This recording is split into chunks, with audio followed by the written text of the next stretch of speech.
Which of the following set can not enter into the list of fundamental quantity in any system of unit.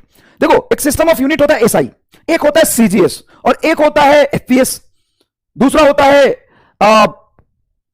Human made system of unit, है ना, artificial system of unit. तो system of unit हम बना सकते हैं।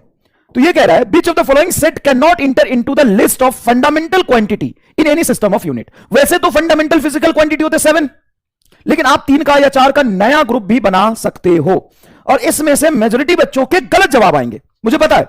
सवाल आप ढंग से पढ़िए, पहले सवाल में हाथ मत खड़े कर दीजिएगा। देखिए, विच of the following set can not inter into the list of fundamental quantity in any system of unit.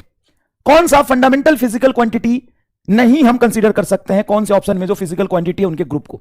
तो फंडामेंटल का डेफिनेशन क्या होता है? फंडामेंटल का डेफिनेशन होता है group of physical quantity independent upon each other. Group of physical quantity independent upon each other, जो एक दूसरे से रिलेट नहीं होने चाहिए, एक दूसरे से ड्राइव नहीं होने चाहिए, उसी को हम फंडामेंटल मान सकते हैं।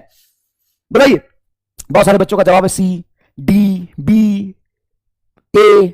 देखो यहां पे क्या पूछा है, किसको हम फंडामेंटल नहीं मान सकते, फंडामेंटल के लिस्ट में इंटर नहीं हो सकता है, कैनॉट इनटू इंटर। देखो, लेंथ, टाइम एंड वेलोसिटी, तो length and time and velocity के बीच में कोई रिलेशन है? Sir, velocity is equal to length बटा टाइम, ये तो ड्राइव हो गया। तो इस ग्रुप को हम फंडामेंटल नहीं मान सकते हैं, क्योंकि लेंथ डिवाइडेड बाई टाइम तो वेलोसिटी को डिफाइन कर रहा, तो एक दूसरे के टर्म्स में डिफाइन हो रहे हैं, जबकि fundamental independent upon each other होते हैं। Length, mass and velocity, length, mass and velocity को हम फंडामेंटल मान सकते हैं, क्योंकि लेंथ मल्टीप्लाई मास वेलोसिटी तो नहीं होता। Sir, but length by time velocity होता है, तो टाइम तो है ही नहीं कि इन दोनों से तुम वेलोसिटी डिफाइन करोगे। लेंथ से वेलोसिटी डिफाइन तो नहीं होगा ना अकेला, और वेलोसिटी में मास होता नहीं है, तो इसको आप फंडामेंटल मान सकते हो। मास, टाइम एंड वेलोसिटी, इसको भी फंडामेंटल मान सकते हो।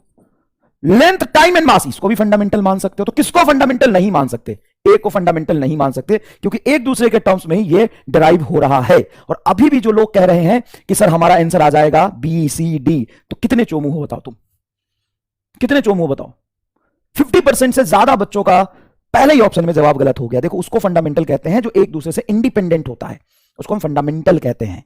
जो एक दूसरे के टर्म्स में डिफाइन नहीं होता, जिसको डिफाइन करने के लिए किसी दूसरे की जरूरत ना पड़े। तो देखो, लेंथ, टाइम एंड वेलोसिटी ये डिफाइंड हो रहे हैं, तो इसको हम फंडामेंटल नहीं मान सकते। ये फंडामेंटल है, तीनों इंडिपेंडेंट है, तीनों इंडिपेंडेंट है, तीनों इंडिपेंडेंट है, can not inter into fundamental. बताओ सर, स्टार्टिंग से पढ़ाओ, स्टार्टिंग ही यहीं से होता है। गधा एकदम। ओए विदेशी चचा, स्टार्टिंग ही यहीं से होता है, और 7 फंडामेंटल होते हैं, ये तो तुम 7वीं कक्षा से पढ़ रहे हो। फंडामेंटल का डेफिनेशन क्या होता है? ग्रुप ऑफ फिजिकल क्वांटिटी जो इंडिपेंडेंट एक दूसरे से होते हैं।